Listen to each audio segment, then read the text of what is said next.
बापो के बाप तो रही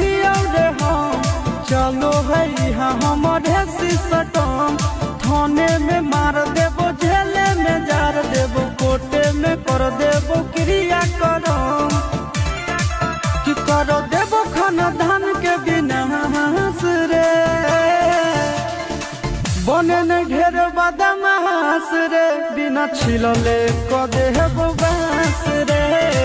देह के नोच लेबो मांस रे बिना छिलले क देबो बांस रे।